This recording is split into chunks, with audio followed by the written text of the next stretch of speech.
What happens when a single, reckless moment shatters a lifetime of control?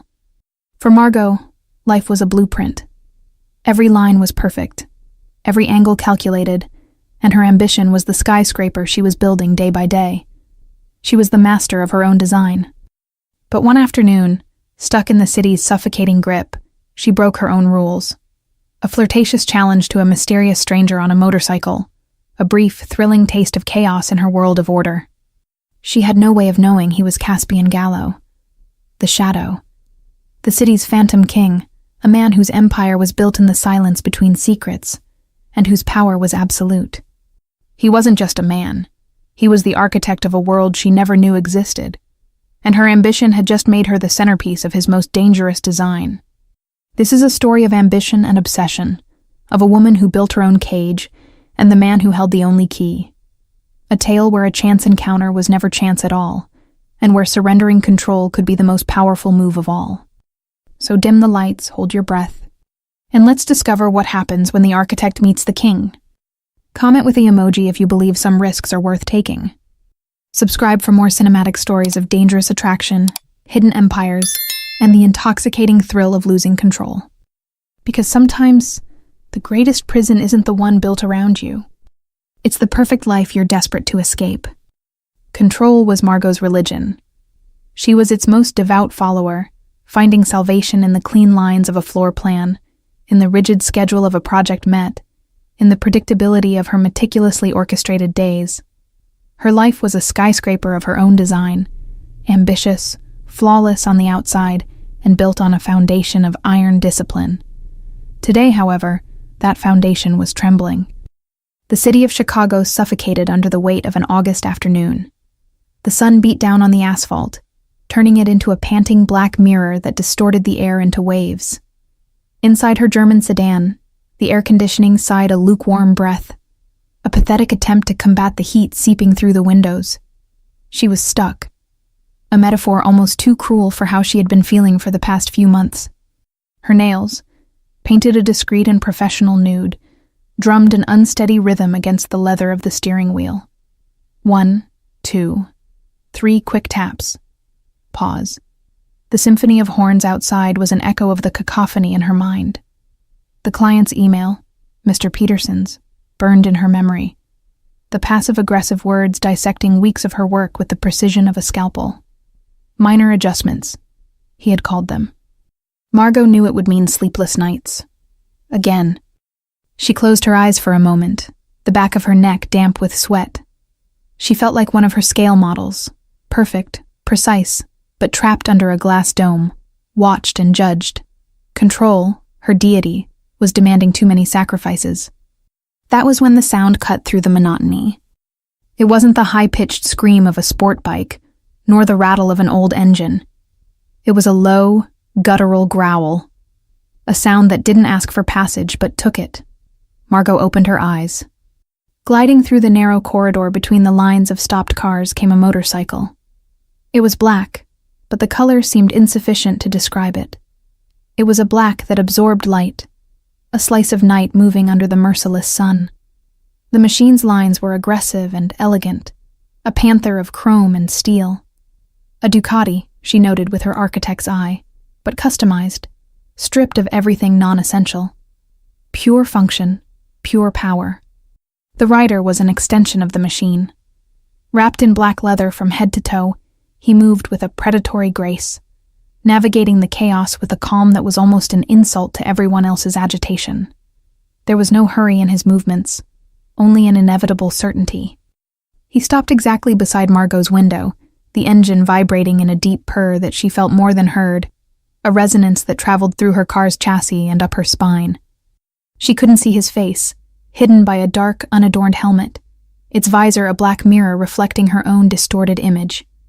Even so, she felt his weight, his presence. It was as if the gravity around him were stronger. While the other drivers fidgeted, prisoners in their metal boxes, he seemed the only free man in the world. Something inside Margot, a gear she had kept firmly locked for years, came loose. It was the frustration with Peterson, the oppressive heat, the sight of that insolent freedom beside her.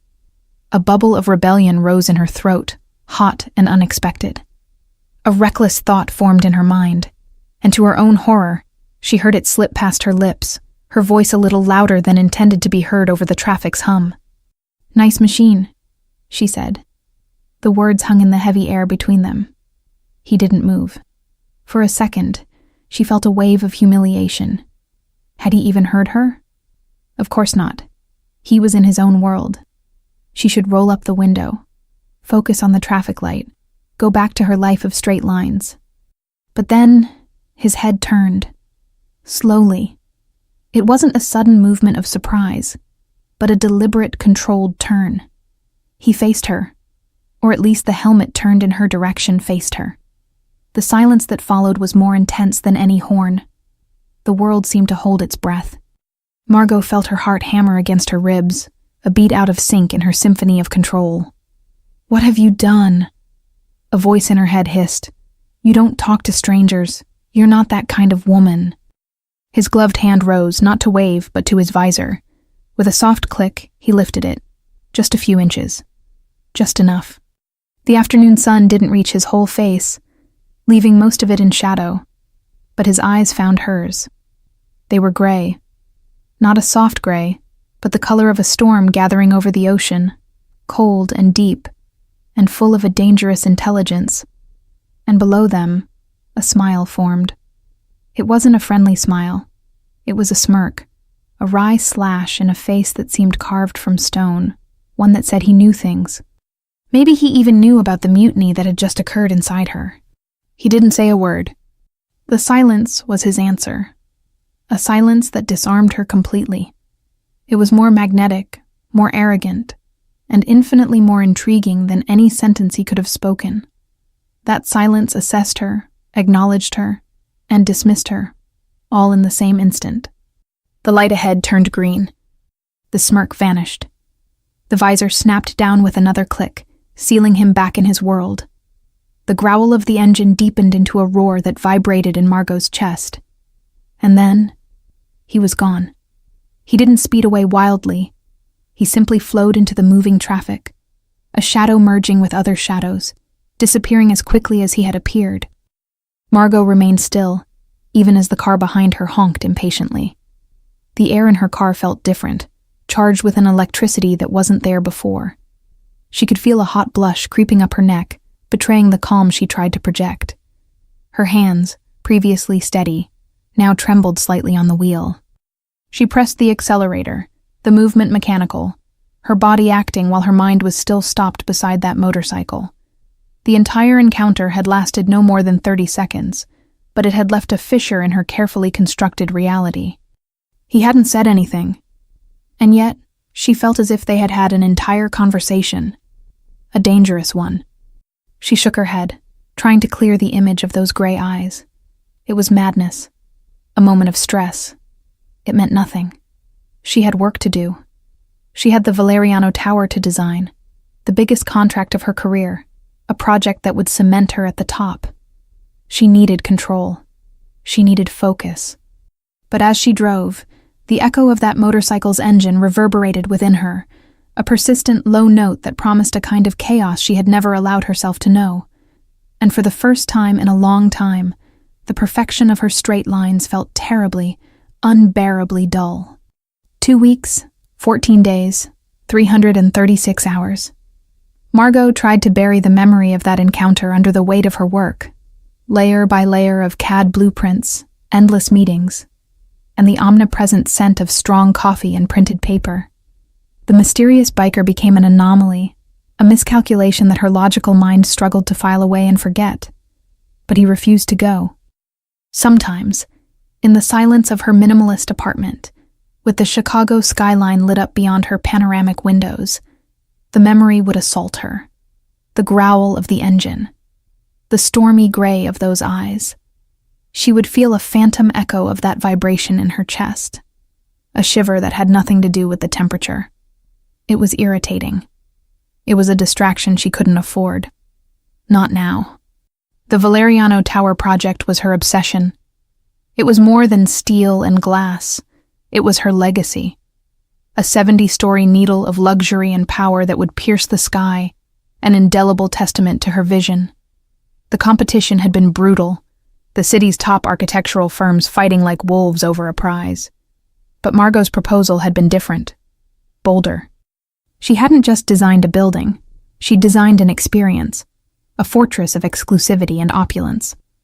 The clients were a Swiss investment conglomerate called Argentum Holdings. They were discreet to the point of secrecy.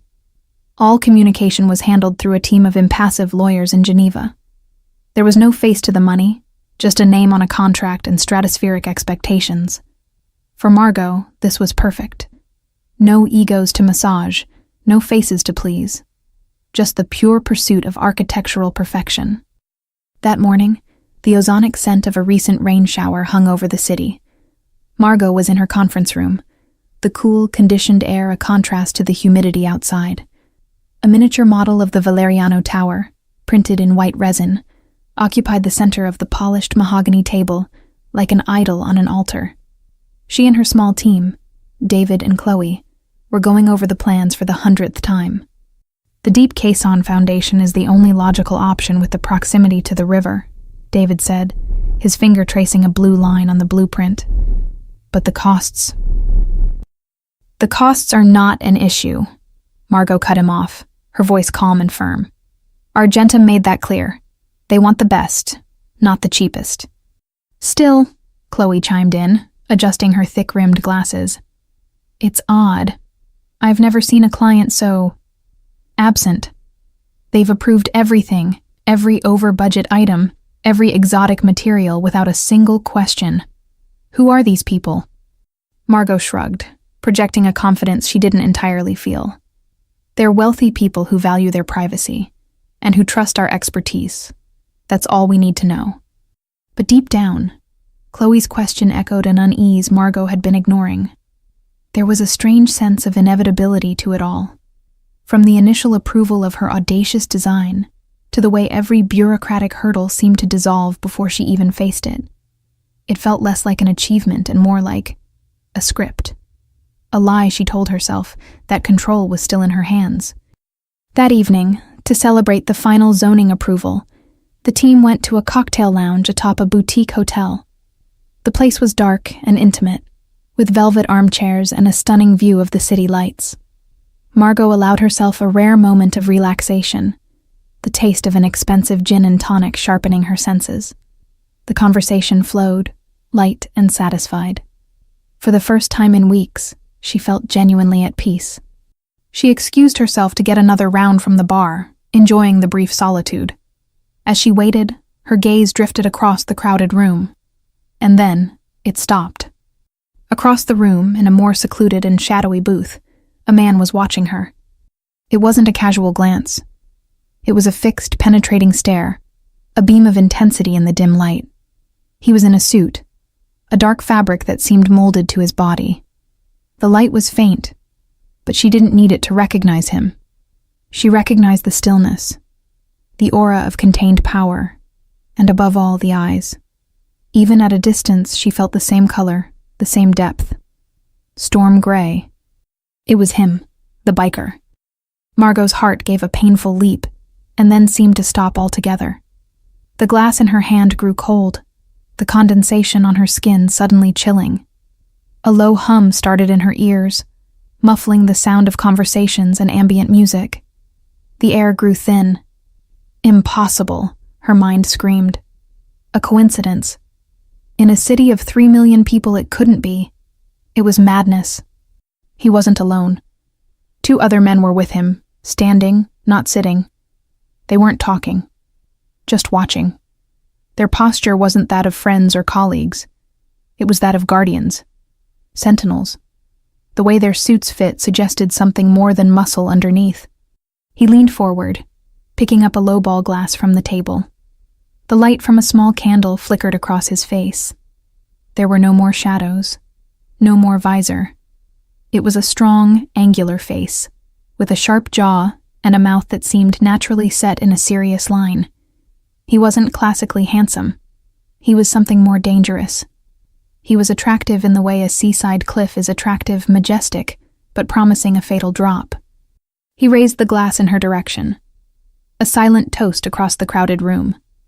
And then, the corner of his mouth curved up. The same smirk. That wry slash that had disarmed her in traffic. Panic, cold and sharp, pierced through Margot's fog of shock. This was no coincidence. Coincidences were random, messy.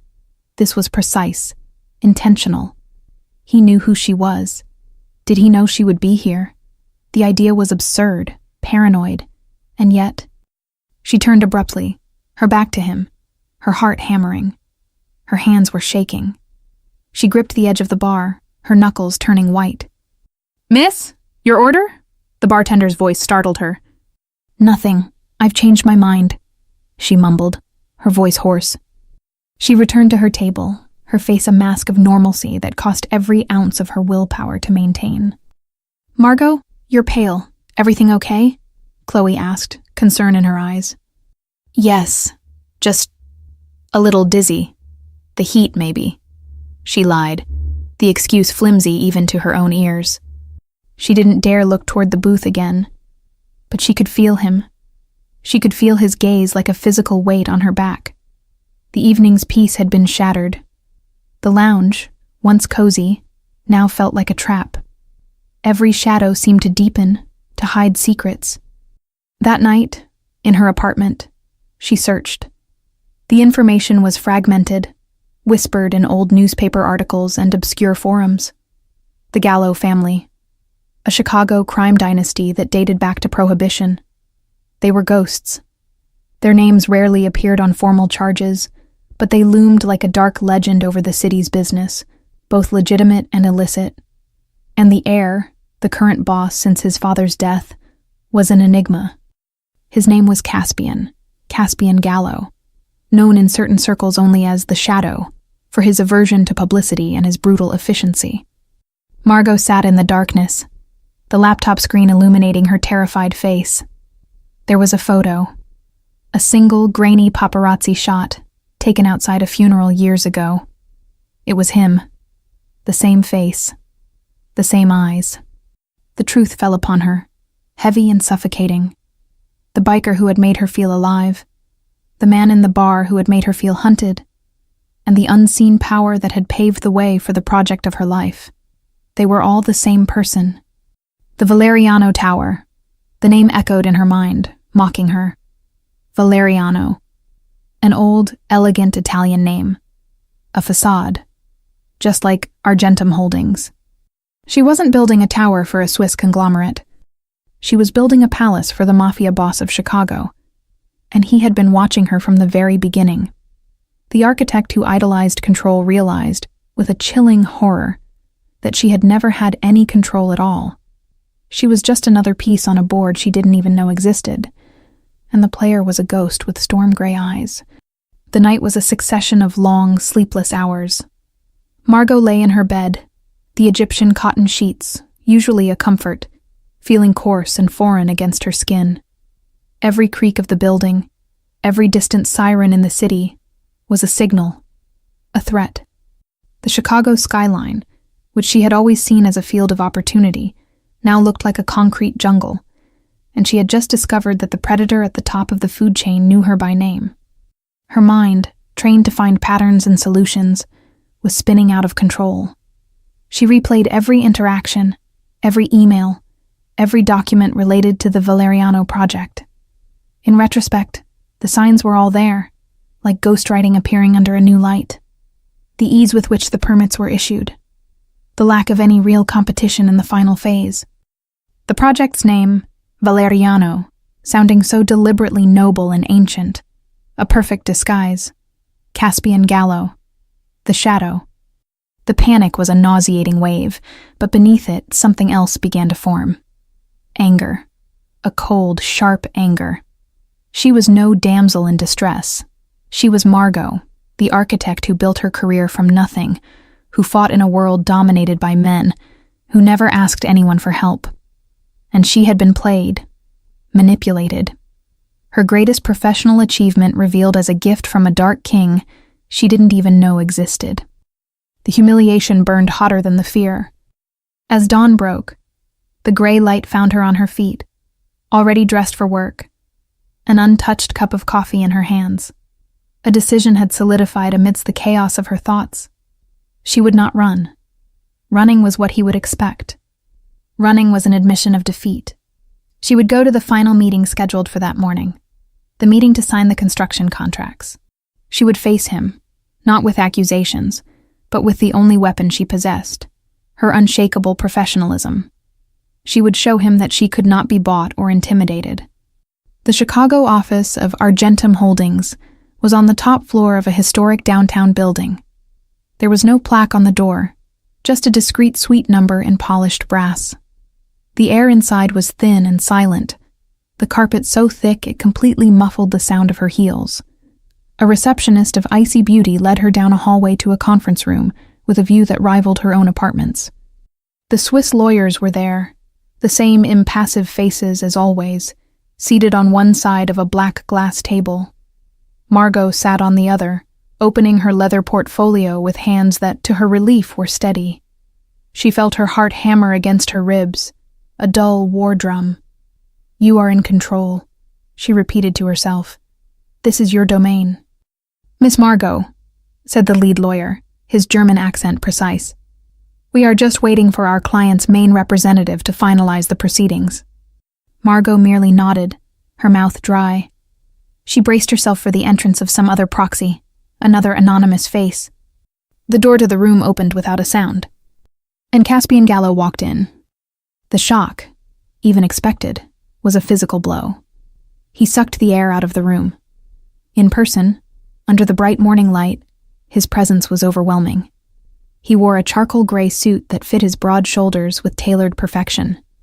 There was no jewelry, save for a heavy, understated watch on his wrist. His steps were silent, his movement fluid. He didn't enter the room. He occupied it. The lawyers rose to their feet instantly. Margot remained seated, an act of defiance that cost her immense energy. He ignored the others, his gray eyes finding hers across the table. There was no ironic smirk from before. His face was devoid of expression, a mask of cold politeness that was somehow more intimidating. He looked older, more dangerous than the man in the bar. This was not the predator watching from the shadows. This was the king in his throne room. He took a seat at the head of the table, the gesture casual yet unquestionably dominant. "Please continue."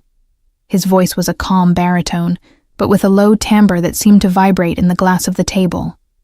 The lawyer cleared his throat, clearly nervous. "Sir, this is Miss Margot, the lead architect for the project." Caspian turned his head slowly toward her. He looked at her for a long moment, his eyes scanning her face as if seeing her for the first time. It was a masterful performance, and inside, Margot's rage burned. He was enjoying this. He reached for the folder in front of him and opened it, pretending to read the cover. "Miss..." He paused, his eyes still on the paper, a deliberate insult. "Margot, it's a pleasure. I've heard you have an eye for beautiful designs." The words fell into the silence of the room. Each one weighted with its hidden meaning. Beautiful designs. Like the custom motorcycle. The connection was made. An invisible electric current crackling between them. He was telling her he knew. That he had always known. Adrenaline cut through Margot's fog of fear. Anger gave her clarity. She looked directly at him, her chin held high. "And I've heard Argentum Holdings values discretion," she replied, her voice perfectly steady. "It's a quality I also admire in a client." A flicker of something surprise, respect, flashed in his eyes before it was gone. A corner of his mouth twitched for a fraction of a second. He hadn't expected her to push back. "Discretion is the foundation of any successful venture," he said, closing the folder. "As is faith in your partner's vision. And we have immense faith in your vision, Miss Margot." He leaned forward, the focus of the entire room contracting onto him. "Which is why we are ready to sign." It was a checkmate. He had her cornered. If she backed out now, it would create questions, suspicion. It would be a direct insult to the most dangerous man in the city. The consequences would be unthinkable, not just for her career, but perhaps for her safety. If she signed, she would be binding herself to him, becoming an accomplice. his personal architect of crime. The pen was placed in front of her, a heavy, cold Mont Blanc. She looked down at the contract, the clauses and numbers blurring before her eyes. But she didn't see the text. She saw his face, the smirk in the traffic, the stare in the bar. She saw the web he had meticulously woven around her. She felt his gaze on her, intense, questioning. He wasn't just asking for a signature, he was demanding a surrender. With a nearly imperceptible breath, Margot picked up the pen. The metal was cool against her fingers. She uncapped it with a click that sounded like a gunshot in the silent room. Her hand moved with a surgeon's precision, her signature flowing and confident. A last act of defiance in the midst of capitulation. She signed her name. As she looked up, her eyes met Caspian's, and for the first time, she saw a genuine smile on his face. It wasn't ironic or cold. It was the smile of a player who had just won a game his opponent didn't even know she was playing. Margot's world, once a structure of straight lines and precise angles, now had a new center of gravity, and he was sitting at the head of the table, watching her as if she were his newest, most valuable acquisition. Signing that contract felt like leaping off a cliff, hoping the fall would either kill her or teach her how to fly. In the days that followed, Margot felt as if she were suspended in midair, in a nauseating limbo. She threw herself into her work with a ferocity bordering on desperation, using the complex angles and load calculations of the Valeriano Tower as a shield against the reality her life had become. Work was the only thing that still made sense, the only area where she felt a remnant of control. She didn't hear from Caspian Gallo. There were no phone calls, no emails, no chance encounters. His silence was more unsettling than any communication. It was the silence of a spider waiting patiently in its web. He had made his move. Now, it seemed, he was waiting for her to make hers. Margot's team noticed a change in her. Her usual assertive confidence had sharpened into a brittle intensity. She was more demanding, more focused, less tolerant of mistakes. "Margot, you need to breathe," David said one afternoon, finding her hunched over the structural plans, the glow of the computer screen reflected in her tired eyes. "You've been here for 12 hours. "The schedule is tight," she replied without looking up, the excuse weak. "We make the schedule. Are you punishing yourself for something?" he asked gently. The question hit her with the force of a punch. Yes, she was punishing herself. For her naivety. For her blind ambition. For being so easily played. She forced a smile that didn't reach her eyes. "I'm just ensuring perfection, David. It's what they're paying for." The call came on a Thursday evening. Margot was in her apartment, trying in vain to focus on a sketch of an atrium, when her personal phone rang. Blocked number. Her heart leaped, and then began to beat in a heavy, slow rhythm. She answered, her hand trembling. "Margot." It wasn't a question. It was a statement. His voice was unmistakable, a calm baritone that sounded closer, more intimate through the phone. "Yes," she managed to say, her voice steadier than she expected. "Caspian Gallo, I hope I'm not disturbing you." The politeness was a sham, a thin layer of varnish over steel. "That depends on the reason for your call, Mr. Gallo." There was a pause, and she could hear the faint sound of ice clinking in a glass. He was relaxed, in control. "I believe business dinners are a necessary formality to solidify new partnerships, and we, Miss Margot, are now partners.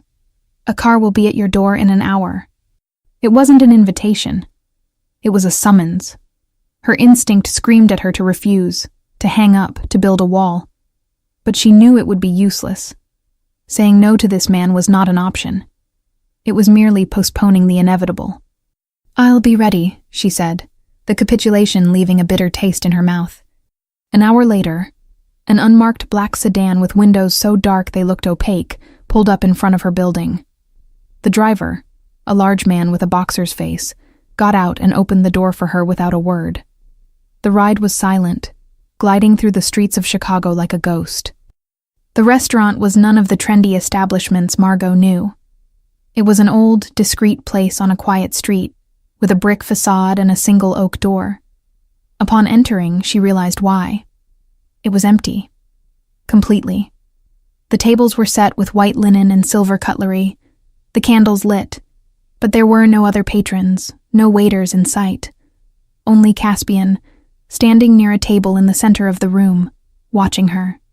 He wore a dark shirt, no tie, the sleeves rolled up his forearms, revealing the heavy watch and tanned skin. Casually dressed, he looked even more dangerous. "Miss Margot," he said, pulling out a chair for her. "Welcome." "What is this? Did you buy out the place for the night?" she asked, her voice tinged with sarcasm as she sat. "I own the place," he replied simply, sitting across from her. "Privacy is the most valuable commodity." A chef appeared from the kitchen, served them wine and plates of food that Margot barely registered, and then disappeared again. They were alone. The tension between them was a third presence at the table, palpable and vibrant. "Let's dispense with the formalities, Mr. Gallo," Margot began, setting her silverware aside. "Why me? Why this entire charade?" Caspian swirled the wine in his glass, watching the red liquid cling to the crystal.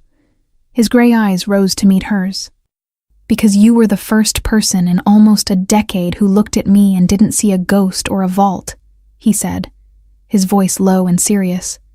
"You looked at me in traffic and saw a man on a motorcycle. You challenged me. Your voice didn't tremble.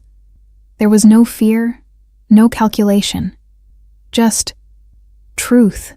It was refreshing." Margot felt a blush rise up her neck. She hated the reaction, the way her body betrayed her. "So, because of a 10-second flirtation, you manipulated the biggest contract of my career?" "I didn't manipulate. I steered," he corrected. "Your design was the best, the boldest. I just made sure it landed in the right hands. Mine." He leaned forward, the intensity in his gaze pinning her in place. "I want you to build my tower, Margot. I want your vision, your perfection. But I won't insult your intelligence by pretending that's all it is. By building for me, you are entering my world."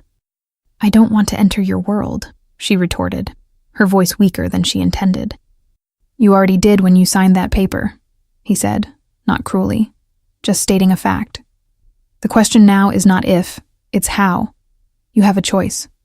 He paused, letting the weight of his words settle. "You can build the tower, collect your check, which will be obscenely large, and pretend you don't know where the money comes from. You can be the brilliant architect who looks the other way. Many people do. It's the safe choice." He took a sip of wine, his eyes never leaving hers. "Or you can understand. You can understand what this building really means, what power is, and who you're really building for." He paused again. "I'm not offering you a job, Margot. I'm offering you a front-row seat." Margot's heart pounded. Fear and a strange, terrible fascination warred within her. He wasn't threatening her. He was recruiting her. He was testing her courage, her ambition.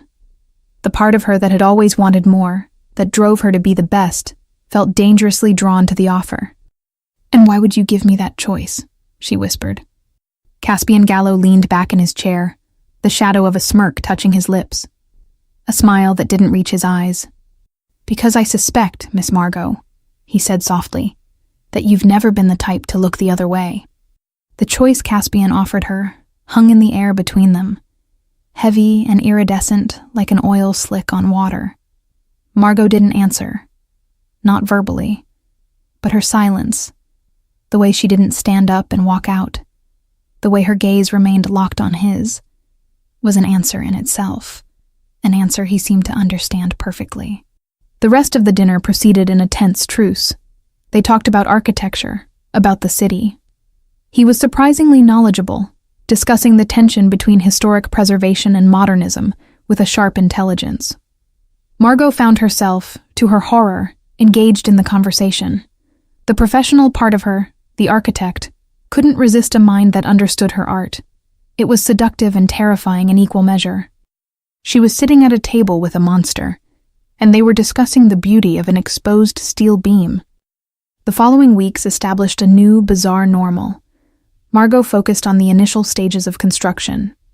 The site, a prime piece of real estate near the river, was cleared and prepped with impressive efficiency. Caspian remained a phantom presence. Sometimes, she would see him across the street from the construction site, inside his black sedan, just watching. He never got out, never waved, but she knew he was there. It was a silent supervision that sent a chill down her spine. She clung to the choice he'd given her like a castaway to a piece of driftwood. I am the architect. I build. That is all. It was the lie she needed to keep going, the mental barrier she erected between her drafting table and the criminal empire that funded it. The barrier was about to be demolished. It was a Tuesday afternoon. The sky was low and gray, promising rain. Margot was on site, wearing a hard hat and safety boots that looked absurd with her tailored trousers. She was discussing the placement of a main support girder with the lead engineer, a burly man named Frank. The air was heavy with the smell of damp earth, diesel, and the hum of heavy machinery. Her back was to the street, her finger pointing to a section of the blueprint. Frank, the stress analysis here looks too optimistic. I want a second check before. Her sentence was cut off by a sound that didn't belong. It wasn't construction noise. It was the sharp squeal of tires, followed by a series of dull, dry pops. Pop, pop, pop, like faulty firecrackers. Frank froze, his face paling. The workers around them stopped, their heads turning in unison. The hum of construction was replaced by a sudden, ominous silence. Before Margot could process what was happening, a hand grabbed her arm with the force of a vice.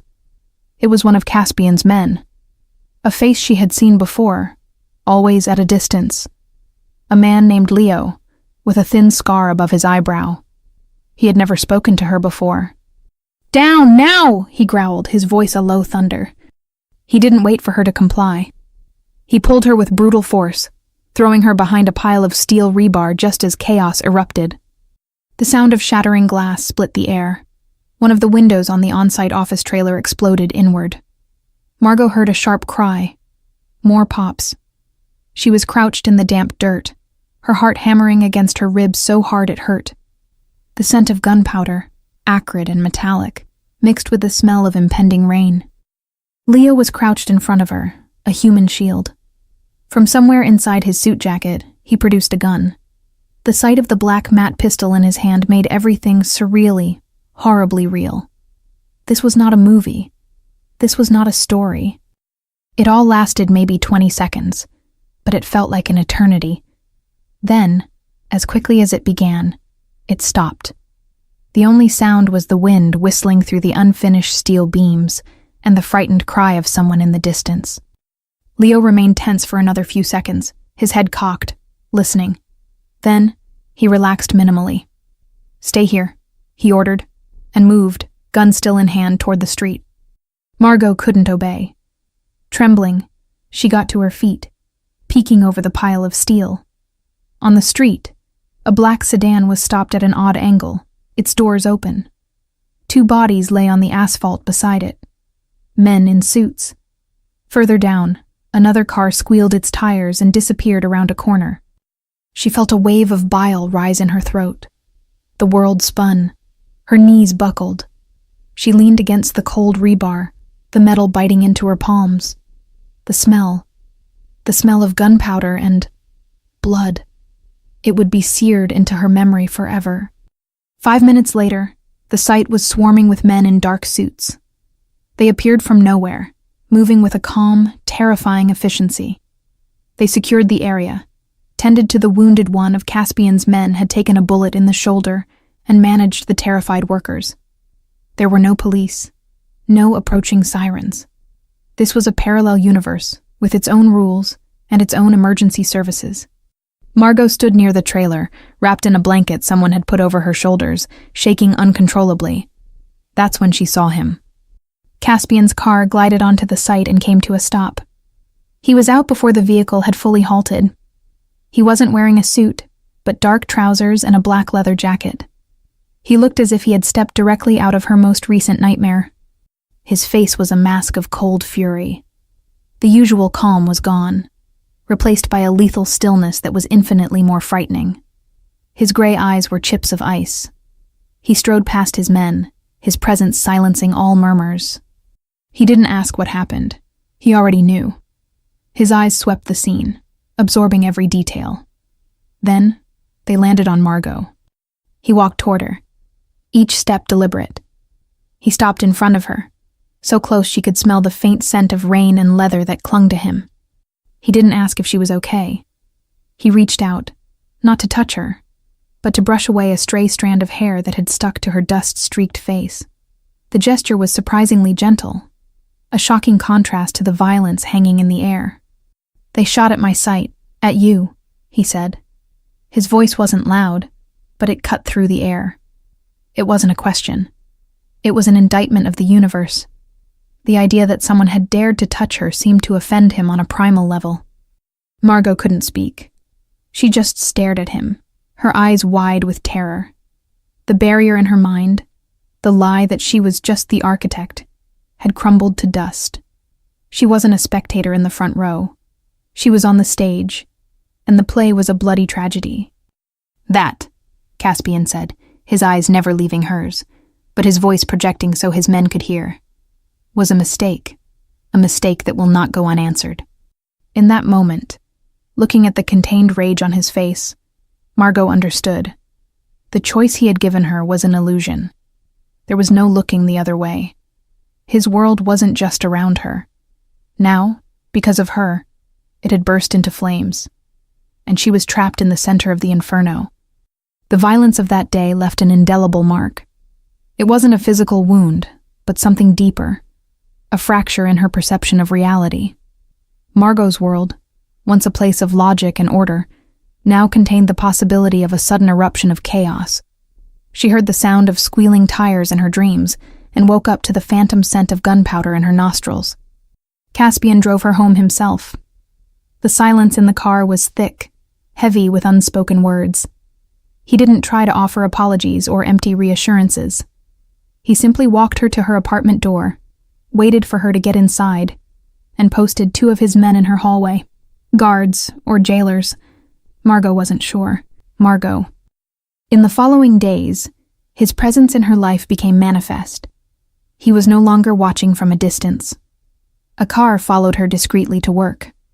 One of his men was always positioned in her building's lobby. He had wrapped her in a cocoon of security that felt, to her, indistinguishable from a cage. Her anger, once a cold, controlled flame, now burned uncontrollably, fueled by fear and an overwhelming sense of powerlessness. On the 3rd night, she couldn't take it anymore. She called him, the number now saved in her phone under the name C, an abbreviation that felt absurdly intimate. "Get your men away from my door," she said without preamble when he answered. "No," the reply was calm and final. "I am not your property. I am not one of your things to protect." "No, you're not," he agreed, and for a moment she thought he had conceded. "You're the architect of my most important project, and someone tried to use you to get to me. The security is non-negotiable."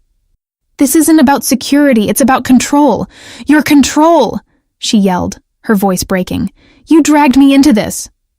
There was a long silence on the other end of the line. When he spoke again, his voice was different, lower, rougher. "Be ready in 10 minutes. We're going to talk." He didn't come in his sedan. He came on his motorcycle, the same Black Panther that had haunted her since the first day. Margot watched from her window as he parked, pulling off his helmet. He didn't take her to an empty restaurant or an impersonal office. He took her to an old, nearly empty whiskey bar on the south side, a place with dark wood and the smell of thyme. They sat in a secluded corner. He ordered 2 whiskeys, placing one in front of her. "I don't drink whiskey," she said, the challenge weak. "Tonight you do," he replied, not looking at her. He stared into the amber liquid in his glass for a long moment. The dim light of the bar carved shadows onto his face, accentuating the hard lines of his jaw. For the first time, Margot saw something beyond power and control in his eyes. She saw a deep weariness, a darkness that seemed ancient. "You said I dragged you into this," he began, his voice a low rumble. "You're wrong. I was born into this. You were an accident I tried to control." He took a sip of the whiskey, the movement slow and deliberate. "I had an older brother, Matteo," he said, and the mention of the name seemed to cost him a physical effort. He was the heir, the charming one, the diplomat. He was supposed to be the boss. I was the younger one, the shadow, the enforcer. That was our arrangement. He led. I protected. Margot sat in silence, the whiskey glass forgotten in her hand. This was the first crack she had seen in his armor. Matteo loved motorcycles. He taught me how to ride. It was our escape. When we were on the road, we weren't Vincent Gallo's sons. We were just two brothers. Free. He paused, his eyes fixed on a distant point. 7 years ago, the Drago family, our rivals, proposed a truce. Matteo, the diplomat, believed them. I, the shadow, did not. He went to the meeting. I was supposed to be with him, but my father sent me elsewhere. A lesson in hierarchy. The ice in his glass cracked, the sound loud in the silence. It was an ambush. They didn't just kill him. They made an example of him. Caspian's voice was devoid of emotion, which made it all the more chilling. That day I stopped being the younger brother, and I became what I am now. I inherited his empire and his revenge. He finally looked at her, and the pain in his eyes was so raw and deep that Margot felt as if she'd been punched in the gut. "I ride his bike," he said softly. "It's the only time I feel anything other than the weight of this crown. It's my penance, my only connection to the life that was stolen from me. The day I saw you in traffic, I was on my way back from the cemetery. It's the anniversary of his death." The air left Margot's lungs. The revelation hit her, rearranging all the pieces of her mental puzzle. Her flirtation hadn't just been an impulsive act. It had been a stone thrown into a deep well of grief and rage. "And you," he continued, his voice now a hoarse whisper, "you looked at me in that moment, and you didn't see a monster. You made a joke. You made me real. For an instant." The silence that followed was filled with a devastating understanding. The attraction between them wasn't just about power or danger. It was about a moment of unexpected humanity that he had been chasing ever since. Margot didn't know what to say. All her defenses, all her anger seemed trivial in the face of that raw confession. She reached her hand across the table, an instinct, and her fingers brushed the back of his hand. His skin was warm. The contact sent an electric shock through her. It was a small gesture, but it seemed to break an invisible barrier. Caspian looked down at her hand on his, then up at her face. His gaze was intense, ravenous. He stood, pulled her up by the hand, and led her out of the bar into the dark alley beside it. The rain that had been threatening all day finally began to fall, a cold drizzle that clung to their skin. He pressed her back against the rough brick wall, trapping her with his body. One of his hands came up to cup her face, his thumb stroking her cheek. "You have no idea what you do to me, Margot," he murmured, his breath warm against her lips. And then he kissed her. It wasn't gentle. It wasn't hesitant. It was a kiss of surrender. A kiss that carried 7 years of pain, rage, and loneliness. It was desperate, intense, the collision of their two worlds finally crashing together without barriers. His stubble scraped her soft skin, a delicious contrast to the softness of his lips. He tasted of whiskey and rain, and something dangerously addictive. Margot should have pushed him away. She should have run. But instead, her arms rose and wrapped around his neck, pulling him closer. She kissed him back with the same ferocity, a release of all the fear and tension she had been holding inside. In that dark, rainy alley, in the arms of the most dangerous man in Chicago, she had never felt so terribly, dangerously alive. The kiss ended as abruptly as it began. Caspian pulled back, just a few inches, enough for the cold night air to slip between them. They were both breathing heavily, their breath white clouds in the alley's darkness. The rain was falling harder, plastering Margot's hair to her face, running down her cheeks like tears. He stared at her, his gray eyes now dark as wet slate, turbulent with an emotion she couldn't decipher. It looked like a mix of desire, and something close to regret, as if he had broken one of his own inviolable rules. Without a word, he took her hand and led her back to the motorcycle. The ride back to her apartment was a blur of city lights bleeding in the rain. Margot's body pressed against his broad, warm back, the leather of his jacket damp and slick beneath her fingers. He left her at her door, as before. But this time, when she turned to look at him, he was still there. His gaze followed her inside before the door closed.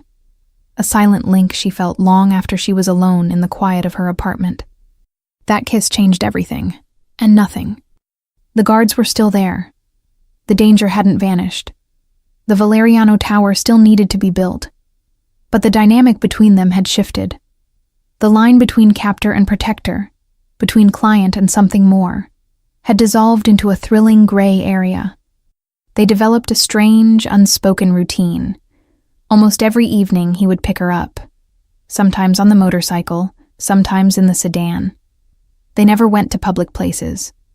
They ate at empty restaurants he owned, or at his apartment, a vast, impersonal loft atop a converted warehouse, with floor-to-ceiling windows and sparse furniture, as if he were a temporary occupant in his own life. In these meetings, they rarely spoke of what he did. His empire was a silent elephant in the room. Instead, they talked about architecture, about history, about books. Margot discovered he had an incisive mind, a ravenous curiosity that contradicted the brutality of his reputation. She found herself revealing things about herself, her ambitions, her frustrations, the burden of always having to be the strongest, the smartest.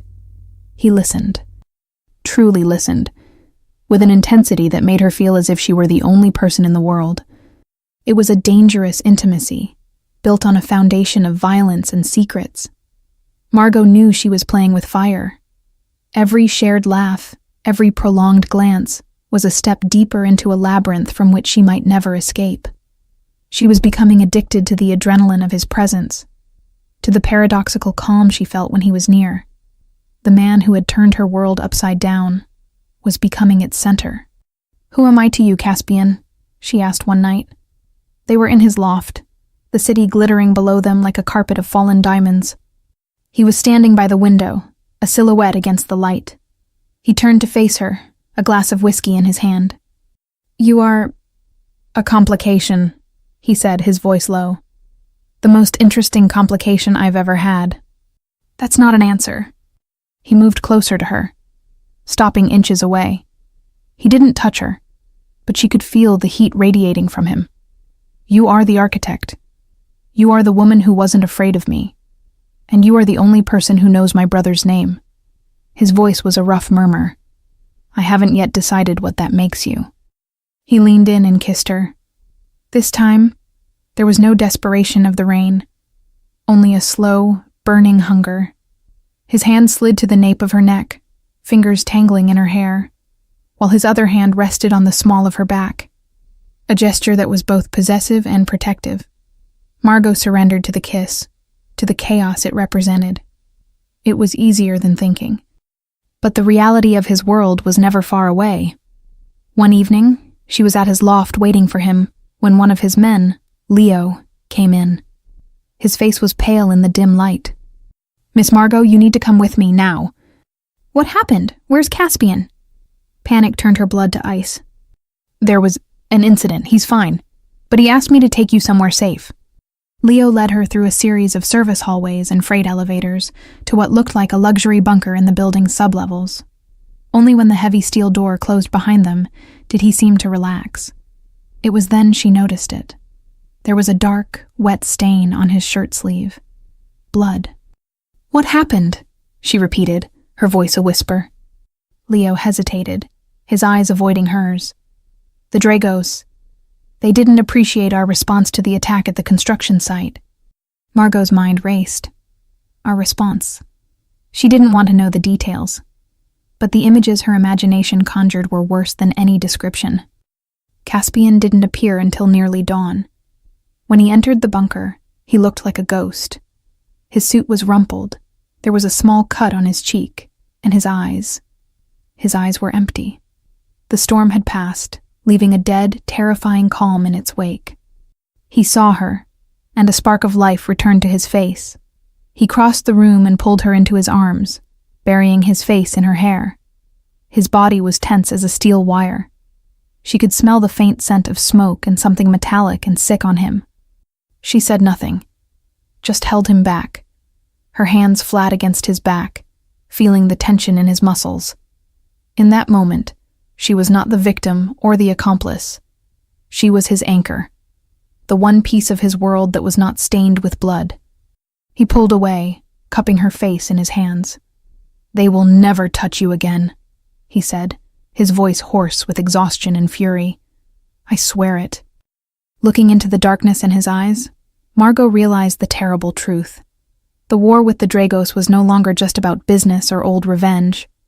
Now, it was about her. Her existence in his world had made him vulnerable, and his reaction to that vulnerability was not to retreat. It was to strike back with a ferocity that would shake the city to its foundations. The calm in the eye of the storm was over, and the coming tempest had her name at its center. After the night of the incident, a strange, ominous quiet descended upon Margot's life. It was the calm before a violent storm. The construction of the Valeriano Tower continued at an accelerated pace, the steel skeleton rising toward the sky, a monument indifferent to the war being waged in its shadows. But to Margot, every erected beam felt like part of a cage being built around her. Caspian became more distant, more consumed. Their nightly meetings grew rarer, and when they were together, he was physically present, but his mind was elsewhere, planning, calculating. The darkness in his eyes deepened. Margot found herself watching him sleep in the few hours before dawn, his face in repose looking younger, almost vulnerable. It was in these moments that she felt a terrifying pang of tenderness. It was madness. It was wrong. And yet, it was undeniably real. She hated herself for it, for the weakness, for the way her heart now beat differently when he entered a room. She, the architect of control, had lost control of the only thing that truly mattered: herself. The Drago family, led by a brutal old guard boss named Silvio Drago, interpreted Caspian's silence as weakness. They saw Margot's presence as a diversion, a distraction that had softened the shadow. It was a monumental miscalculation. They didn't understand that they hadn't found a weakness. They had given Caspian something he hadn't had in a long time, something to lose, and that made him infinitely more dangerous. The attack came on a mundane day, a Wednesday. Margot had dismissed her driver bodyguard for a few hours, a small act of rebellion to visit a specialty architecture bookstore, an old haven of hers. It was a stupid mistake, born from the frustration of her guarded life.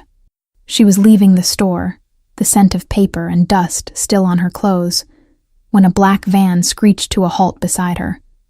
The side door slid open, and before she could even scream, a strong arm wrapped around her, a leather-gloved hand clamping over her mouth. The smell was of leather and a cheap antiseptic. She was dragged into the vehicle's darkness. The panic was a blinding white flash in her mind.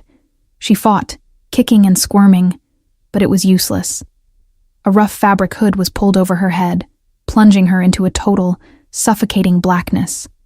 The only things she could feel were the motion of the van, the smell of mildew, and the muffled sound of male voices speaking in Italian. Fear was a living thing in her throat, a metallic taste in her mouth. The sound of her own heart was a deafening thunder in her ears. When they finally stopped, she was pulled out and guided across an uneven floor. The air was cold and damp. The hood was ripped off. She was in some kind of abandoned warehouse. Faint light came from a few industrial lamps hanging from the high, rusty ceiling. The place smelled of decay and standing water. Several men stood around, their faces hard and disinterested. Sitting in a chair, like a king on a makeshift throne, was an older man with graying hair and an expensive suit that looked out of place in this environment. Silvio Drago. He looked her over with small, cunning eyes. "The architect," he said, his voice raspy. "You've caused a lot of trouble. The shadow has gone sentimental. A pity." Margot said nothing. Her mind, despite the terror, was working furiously. She could not show fear. Fear was a currency, and she would give them nothing. She lifted her chin, meeting his gaze with a calm she did not feel. "You've made a great mistake," she said, her voice surprisingly steady. Drago laughed, a dry, unpleasant sound. "No, my dear. The mistake was his. The day he decided you were worth a war." He motioned to one of his men. "Call him. Tell him we have his prize. Tell him to come to the docks alone. We'll finish what we started with his brother." As the man dialed the number, a thought, cold and clear as ice, formed in Margot's mind. They think they're in control. They thought Caspian was like them, driven by old codes and predictable impulses. But she knew him. She had seen his strategic mind at work as they discussed the complexities of a blueprint. He wasn't a king in their chess game. He was the entire board. The kidnapping wasn't the Dragos' checkmate. It was the trap Caspian had been waiting for them to spring. The call was made. The demand was delivered. Margot watched Drago's men, the arrogance on their faces, the certainty of victory. They were expecting a showdown, an exchange, an honorable bloodbath between families. They were expecting the Caspian they knew from stories, the vengeful son. That is not what happened. There was no frontal assault, no siege. There was only silence, a silence that stretched. The minutes dragged on, turning the men's arrogance into nervousness. Drago began to pace, impatient. "Where is he?" he snarled. And then, a sound. Not from outside, from inside the warehouse. A soft, almost imperceptible sound. A metallic click from the high shadows above them, in the ceiling rafters. One of Drago's men looked up. His shout was cut off by a soft thud, and he crumpled to the floor. Chaos erupted. The men drew their guns, firing wildly into the shadows. But they were shooting at ghosts. One by one they fell. Not in a hail of gunfire, but in precise silent attacks from all sides. It was a hunt, an execution. Caspian's men had infiltrated the warehouse hours, perhaps days before. They weren't attacking. They were just cleaning. Silvio Drago, his face a mask of disbelief and fury, grabbed Margot, using her as a shield and dragging her toward a door at the back. "He won't shoot you," he screamed at the shadows. The back door burst open with a bang, but it wasn't an exit. Caspian stood there, alone. He wasn't wearing body armor or carrying a rifle. He was just standing, motionless, dressed in black, his hands empty at his sides. He looked less like a man and more like a personification of retribution itself. His face was calm, utterly devoid of emotion, and that was the most terrifying thing Margot had ever seen. He looked at Drago, but his gaze passed right through him, landing on Margot. In that look, she saw a silent promise. "Let her go, Silvio." Caspian's voice was low, almost conversational, but it cut the air like broken glass. "Or what? You'll kill me," Drago sneered, the barrel of his gun pressed to Margot's temple. "You've gone soft, Gallo, worrying about a woman." Caspian took a step forward, into the light. "You killed my brother because you thought he was soft, and now you will die because you think I am." He took another step. "Your family's mistake is that you never learn." And then Margot saw it. Drago's gaze flickered. His eyes widened in terror, but he wasn't looking at Caspian. He was looking at something behind him. From the shadows behind Caspian, two figures emerged silently. Leo and another man. They hadn't been there a second before. The game was over. Drago never stood a chance. He was a dead man from the moment he had touched her. Seeing the defeat in his eyes, Margot acted. She drove her elbow back, hard, into Drago's stomach. The air rushed out of him in a grunt. His grip loosened for a split second. It was enough. She threw herself to the side, tumbling onto the concrete floor. The sound of two silenced gunshots echoed in the warehouse. Dry, final. Margot lay on the floor, breathless, her heart pounding wildly. Everything fell silent. Then, she felt a hand on her shoulder. She flinched, but the hand was gentle, It was Caspian. He knelt beside her, his face still a mask. But his eyes, when they met hers, were filled with a relief so profound it was almost painful to see. He had not rescued her like a knight in shining armor. He had reclaimed her, like a dark king, taking back what was his. And in the silence of that warehouse, surrounded by the carnage that had been unleashed in her name, Margot realized the line she had been trying to draw between his world and hers had been erased forever. There was no longer his world and her world. There was only their world. And it was a terribly dark place. The ride back from the warehouse was conducted in a thick, heavy silence. Margot sat in the back of Caspian's sedan, wrapped in his suit jacket, which smelled of the cold night, ozone, and him. He sat beside her, not touching her, but his presence was a solid, grounding force in the darkness. She was no longer shaking. The terror had given way to a strange, empty calm. She had looked into the abyss, and the abyss had become terrifyingly familiar. He didn't take her to her apartment. He took her to his. In the loft, he guided her to the spacious bathroom, all black marble and glass, and turned on the shower, releasing a cloud of hot steam. "Stay as long as you need," he said softly, his voice hoarse. His eyes scanned her face, searching for cracks, for damage. "I'll be right outside." Under the hot water, Margot stripped away the grime, the fear, and the warehouse's smell of decay. But the stain was internal, something the water couldn't wash away. When she emerged, wrapped in a plush robe that was far too big for her, she found him in the same position, standing just outside the door, like a sentinel. There was a glass of whiskey in his hand. She took the glass from his hand and drank a long swallow, the liquid burning down her throat, a welcome heat that spread through her chest. She said nothing. There were no words. She simply walked to him and hugged him, burying her face in his chest. He held her tightly, one of his hands coming up to cradle the back of her head.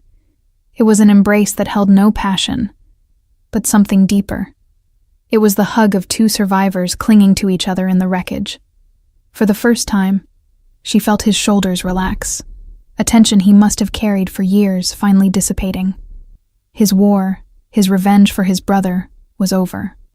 That night, she slept in his bed, a vast space with dark gray sheets. He lay beside her, on top of the covers, still fully dressed. He made no move to initiate anything. He just lay there, watching her, his presence a silent promise that nothing would hurt her again.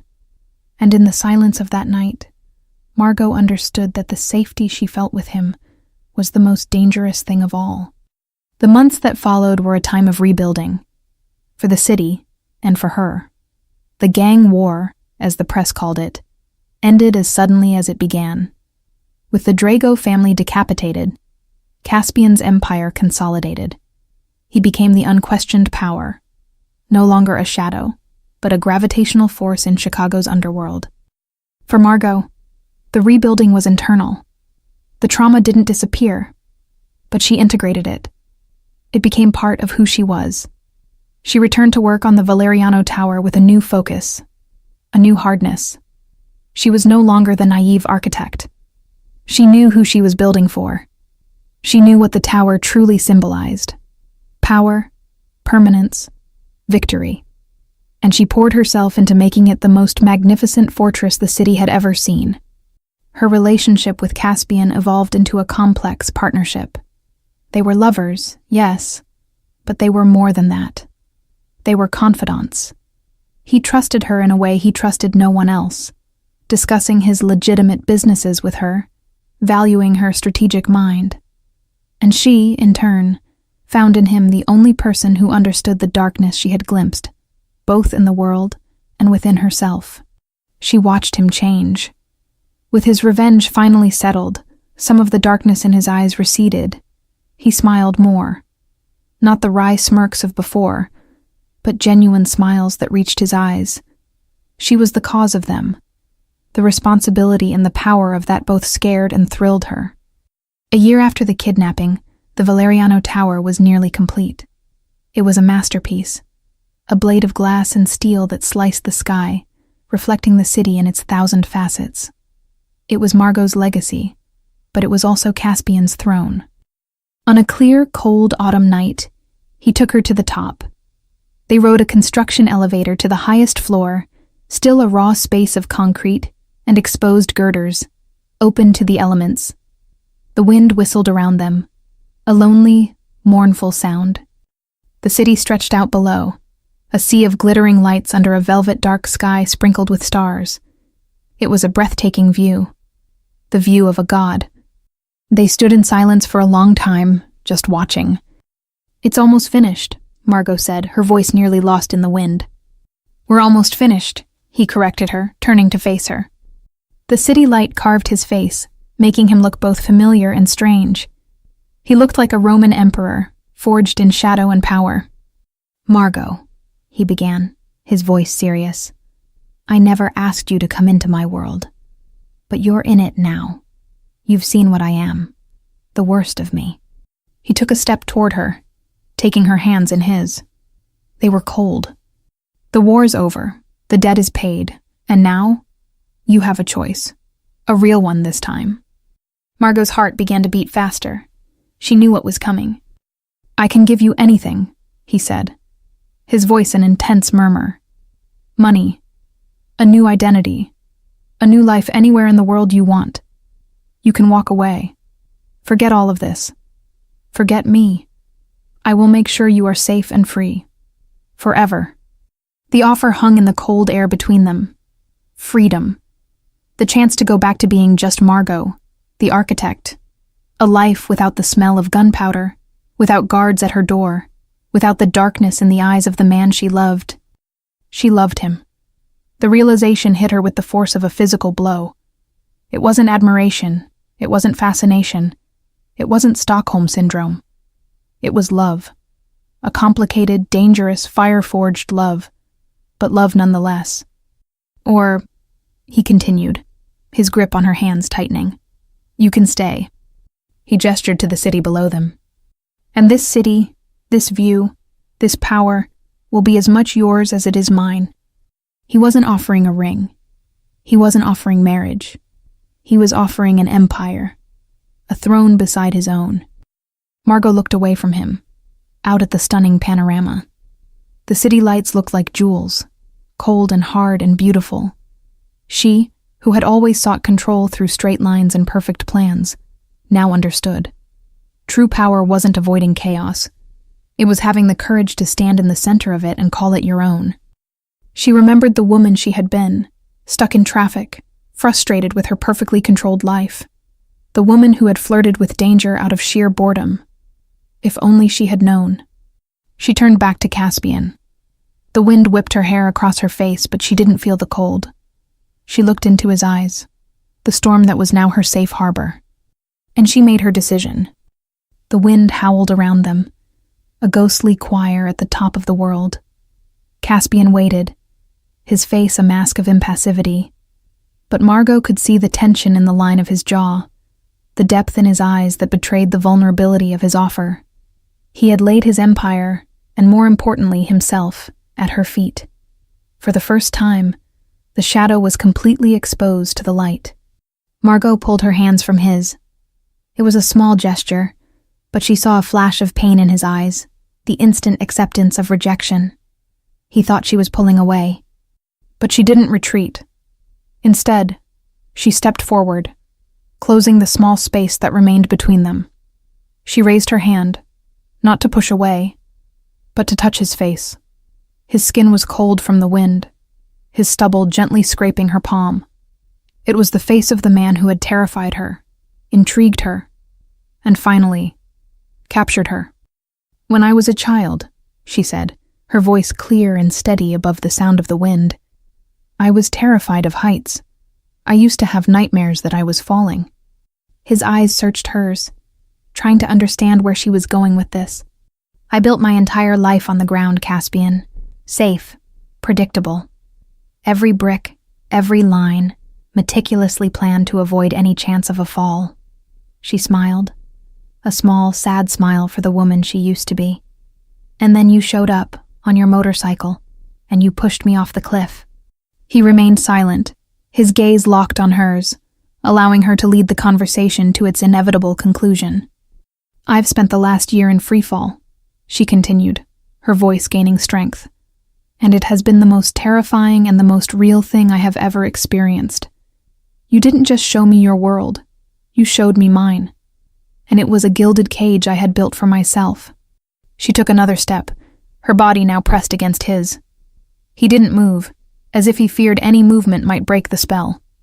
"You ask me if I want to walk away," she whispered, her gaze intense. "Go back to the ground, back to safety. But you don't understand." Her fingers traced the line of his jaw, moving up into his dark hair. "I've discovered I'm not afraid of falling. And the view from up here," she leaned in, her lips a breath away from his, "is spectacular." And with that, she kissed him. It was a kiss unlike all the others. It held none of the desperation of the rainy alley, none of the slow-burning hunger of their secret nights. It was a kiss of choice, of power, of acceptance. It was calm, deep, and absolute. It was the signature on a new kind of contract, one sealed not with ink, but with soul. When the kiss ended, she pulled back slightly, just enough to look into his eyes. The storm in them had calmed. In its place was a relief and an adoration so overwhelming it left her breathless. The Dark King had found his queen. "Margot," he murmured, his voice hoarse, as if it were the only word he knew.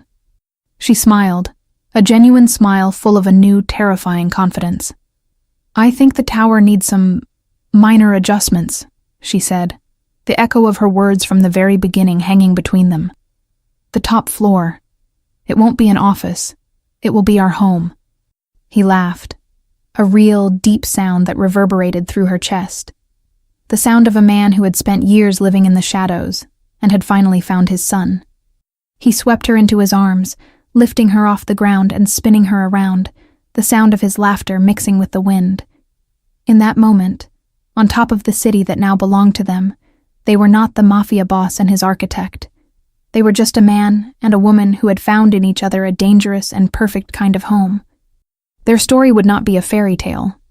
It would be a saga, written in steel and shadow, cemented in power and loyalty. There would be more dangers, more enemies, more nights when the weight of their empire would threaten to crush them. But now they would face it all together. Margot hadn't simply accepted Caspian's world. She had claimed it. The woman who once controlled blueprints would now help control an empire. The ambitious executive had found the peak of her ambition. And the architect had finally designed a life big enough for herself. As he set her back down, she turned with him, no longer with her back to the city, but at his side, both of them looking out at the horizon.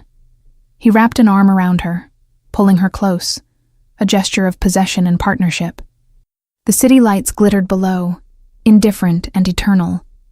And on top of the tallest tower, two figures stood against the night sky. Not the echo and the shadow anymore, but two flames, joined, burning brightly against the dark. Their reign was just beginning.